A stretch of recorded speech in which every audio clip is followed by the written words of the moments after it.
Hi, I'm Jody Demling with the Courier-Journal here with Jason Frakes, our high school writer, and we're here to preview the annual Catholic School grudge match, Trinity High School versus St. Xavier, Friday night, 8:05 at Papa John's Cardinal Stadium. Jason, a little different feel this year going into this game. St. X 3-3 coming in, Trinity 5-0, ranked as high as number 2 in the national polls. Just a little different feel. Yeah, there is a different feel. There's not a, in the past maybe there wasn't a clear-cut favorite in some of these matchups the past 5 or 10 years, but obviously Trinity, with everything they've accomplished this year, 5-0, ranked nationally, going up against a St. X team that's 3-3, kind of struggled against a very difficult schedule.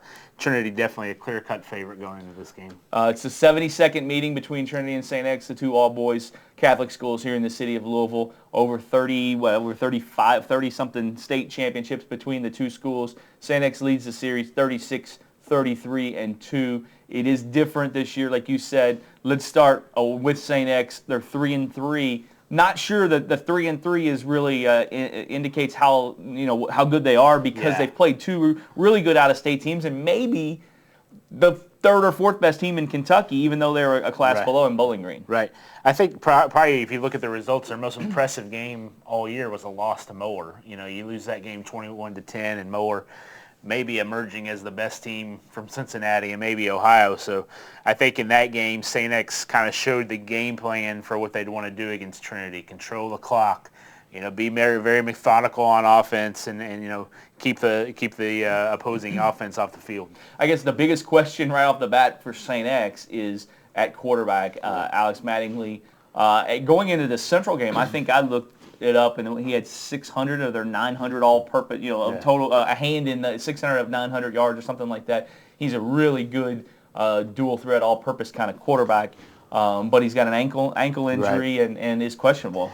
Yeah, he hurt that ankle against Moeller, or he actually hurt it before the Moeller game and then re-injured it during the Moeller game, set out all last week. I talked to Mike Glazer. He's not sure who's going to start this game. He thinks Austin Gahafer, who played all of last week's game against Central, and Alex Mattingly will both see playing time Friday night. He's not sure which one will start.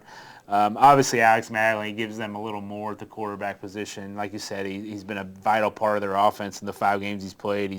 He's passed for 682 yards and 6 touchdowns. And, with him at quarterback, they're able to do something in their passing game that a lot of St. X teams haven't done in the past. Normally, their passing game was roll right, roll left, and look to run first and then maybe pass. But with him, they can do some 3- and 5-step drops, make some quick passes, and kind of that ball control offense that they want to have. I will say Austin Gahafer, 5'9", 150-pound junior, who's a really good baseball player, a middle infielder in baseball, but he was 5 of 5 last week in the Central game through the game-winning touchdown. So he did come in, and then they scored 31 points against a really good Central team. So it wasn't like the offense stalled when he was in there. Glazer really likes his toughness, too. He even mentioned, he wishes Mattingly might have a little more of Gahafer's moxie, and if he could put those two together, he'd be really happy. Charles Walker, running back. They've got some other guys. The Clemens kid is a running back. They've got some weapons on offense. I know they haven't gotten things going, and I don't know. I think when you look at them, when I've seen them, I watched them and saw a couple games on tape. But when you watch them, they don't have the big kids up front, and they're not dominating the line of scrimmage like they have in the past, and that could be a problem in this game. Yeah, they don't have the big kids, and one of the big concerns Coach Glazer has is Trinity's defensive line, which is so big and powerful, maybe overpowering his offensive line. And the other thing they don't have, you mentioned those running backs, they don't have a Deuce Finch or a Victor Anderson who can break a long one. I mean, their running backs, like you said, Walker, Clemens, and Moore are solid backs, but none of them has that really breakaway ability that you're going to see a 70 or 80-yard touchdown run, probably. And when you flip on the other side, their defensive coordinator Todd Walsh always does a good job. That last year was a different kind of thing. It kind of snowballed. Trinity won 48-0 in October and 35-7. Later in the year in the playoffs. He always does a good job of putting the kids in the right position. I mean, they've got a couple of guys on defense. George Stone is the defensive end, and I'm a huge fan of Patrick Summershine, who's the defensive back. I think he's one of the more underrated kids in the state of Kentucky as far as when you start talking about college prospects go. I think their defense is only going to get better as the year goes on. Yeah, and Coach Glazer said that all year. He has a young team. He's trying to mesh them together, and he's really, maybe more so in past years, just really focused on getting this team ready for the playoffs in November. Now, when you flip it to the other side, Trinity on offense, has a ton of weapons. I mean, you've got Travis Wright, who's completing, 70-something% of his passes. You've got James Quick, who's 100 yards from becoming the school's all-time leading receiver, and he's still got a year and a half. As a junior. He's still got a year and a half left at a school that is throwing the ball a lot in the last 10 or 12 years. I mean, that's the more impressive thing there. And then you've got Dalen Dawkins. Marquise Smith has caught a bunch of touchdowns. I think, 4 touchdowns? 9 catches. 4 touchdowns.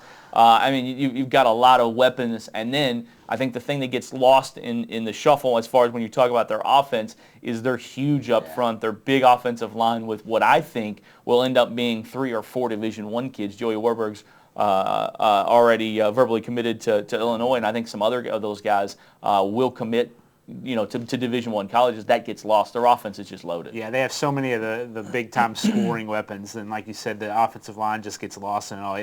I guarantee you it doesn't get lost in Coach Bob Beatty's mind because he gives them a lot of credit for everything they do on offense. Yeah, I mean, with a 438 yards a game, I think is what it is, or something like that. And the thing about it is, Jason, when you look at their offense and what they've done it against teams that, they've done it against 2 teams from Tennessee who are solid powers. They've done it against Cincinnati St. X. They put 63 on Elder? Is that what it was? Yeah. And then last week Indianapolis Cathedral. So it's going to be interesting to see them play somebody from Kentucky and just to see how good they, I think they're really good and they're ranked 2 in the country. Right.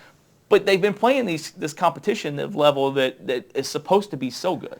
And I think the idea out there is that once they get into Kentucky competition, that they're just going to dominate even more than they've dominated these out-of-state. I think that's the consensus among a lot of observers. But you throw St. X in there, and you've got that history and the rivalry and everything like that. We've seen it before that you don't really, it's going to take a huge upset. But I think anything can still happen in this game. All right, and the last thing we'll talk about is I think a lot of people forget, and I've heard several times in the last couple of weeks from different people in the community that it's all about offense at Trinity, and I think that is a bad assumption if you haven't seen them. Their defense is just loaded. Yeah, that's the thing that struck me the first time I saw them in the scrimmage against Highlands was how good their defense is.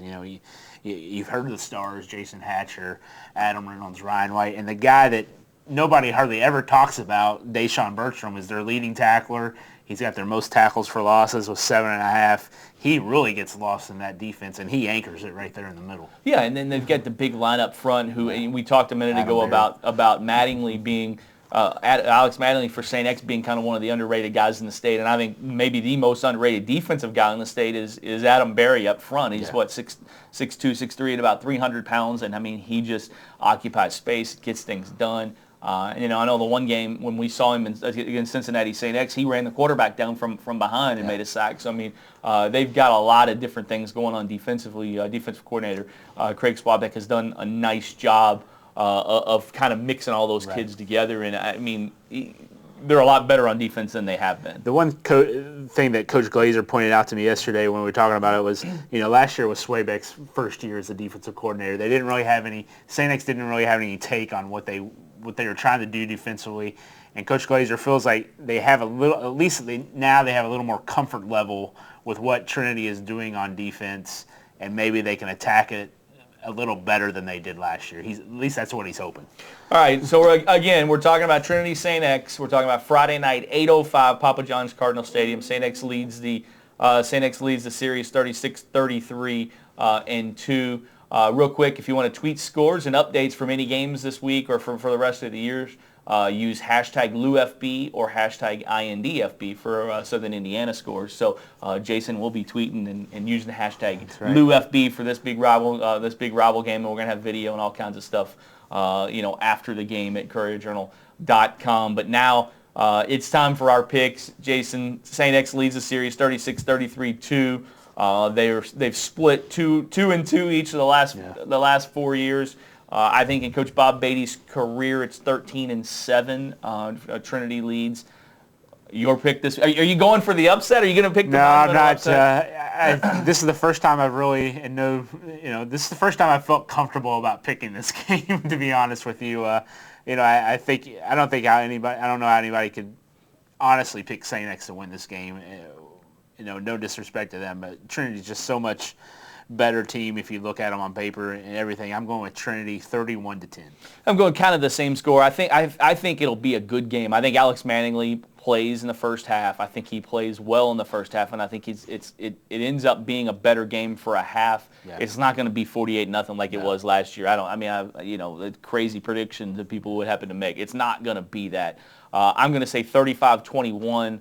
I'll say it's close at half, and then Trinity kind of pulls away at the end. I just think offensively, it's going to be hard for St. X. While they will slow them some, I don't know that they can stop them. I mean, do you agree? I mean, I think they'll slow them some, but it's just so hard to stop this offense. It could be a lot like the playoff game last year. Everybody forgets that 35-7 playoff game. It was 7-7 at halftime, and then Trinity goes down, scores on their first possession. Dalen Hall fumbles the kickoff, and then they score on the next play to go up 21-7. That really kind of put that game away. So, St. X has shown that they can hang with this solid Trinity team because it's mostly the same personnel as it was last year. So. All right, so Jason's picked 31-10 Trinity. I picked 35-21 Trinity. You can see all the coverage, Courier-Journal.com. Live chat. We'll have a live chat during the game. #LouFB will be tweeting throughout the game. So keep clicking Courier-Journal.com. Again, Trinity St. X, Papa John's Cardinal Stadium, 8:05 on Friday night.